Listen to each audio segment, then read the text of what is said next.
നമ്മുടെ ഈ വഴിയുണ്ടല്ലോ അഫീനെ സ്കൂളിൽ കൊണ്ടുവിടാൻ പോകുന്ന വഴി ഇന്നലെ ഇന്നും മഴയൊക്കെ ആയതുകൊണ്ട് ചെളി പിടിച്ച് നാശമായിട്ട് കിടക്കാൻ കേട്ടോ. ഞാനും ഉമ്മച്ചി അഫീം കൂടെ കൂടിയിട്ട് അനിയത്തിക്ക് കുഞ്ഞുണ്ടായി, അപ്പോൾ അവിടെ കാണാൻ പോകുന്നതാണ് കേട്ടോ.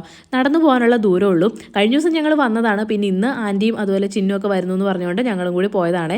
നിധിക്കുട്ടീനെ കൊണ്ടുവന്ന് വിചാരിച്ചിട്ട് യാത്രയൊക്കെ നിർത്തിയപ്പോഴേക്കും ഉണ്ട് കറക്റ്റ് ഇറങ്ങണ സമയപ്പോൾ അവൾ ഉറങ്ങിപ്പോയി. അപ്പോൾ പിന്നെ അത്തച്ചോറിന് ഇവിടെ കിടത്തിയിട്ട് പൊക്കോളാൻ, പിന്നെ പെട്ടെന്ന് തന്നെ പോയിട്ട് വരുമല്ലോ, അതുകൊണ്ട് ഞങ്ങൾ ഇങ്ങോട്ട് വന്നു. ഞങ്ങൾ വന്നപ്പോൾ മുതൽ കുഞ്ഞു ചെക്കൻ ഉറക്കമായിരുന്നു കേട്ടോ. പിന്നെ ചിന്നു എടുത്തു, പിന്നെ ലുക്മാനാണെങ്കിൽ ഇതേ ഫ്രൂട്ട്സ് ഒക്കെ എല്ലാവർക്കും കൊണ്ടേ തരുന്നുണ്ട്.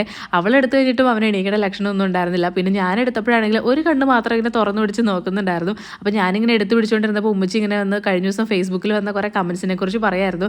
കുറേ സമയം അതും കേട്ടോണ്ടിരുന്ന് ചിരിച്ചു കേട്ടോ ഞങ്ങൾ.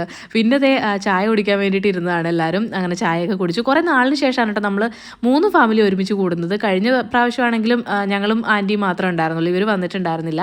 അപ്പോൾ ദേ അവർ പോകാൻ വേണ്ടിയിട്ട് ഇറങ്ങിയതാണ്. അങ്ങനെ അവർ ദേ ടാറ്റ ബൈ ബൈ ഒക്കെ പറഞ്ഞ് പോകുന്നുണ്ട്. അഫി ടാറ്റയെ കൊടുക്കുന്നുണ്ട്. അഫിക്ക് ആകെ വിഷമായിട്ടോ ഐഷൊക്കെ പോകുന്ന കണ്ടപ്പോൾ. പിന്നെ ഞങ്ങൾ തിരിച്ച് വീട്ടിലെത്തി. അപ്പോഴേക്കും ദേ നിതിമോളാണെങ്കിൽ ഉറക്കമൊക്കെ എഴുന്നേറ്റ് ഇരിക്കുന്നുണ്ടായിരുന്നു. അപ്പോൾ എന്തായാലും ഇന്നത്തെ വീഡിയോ ഇത്രയേ ഉള്ളൂ കേട്ടോ. ബൈ.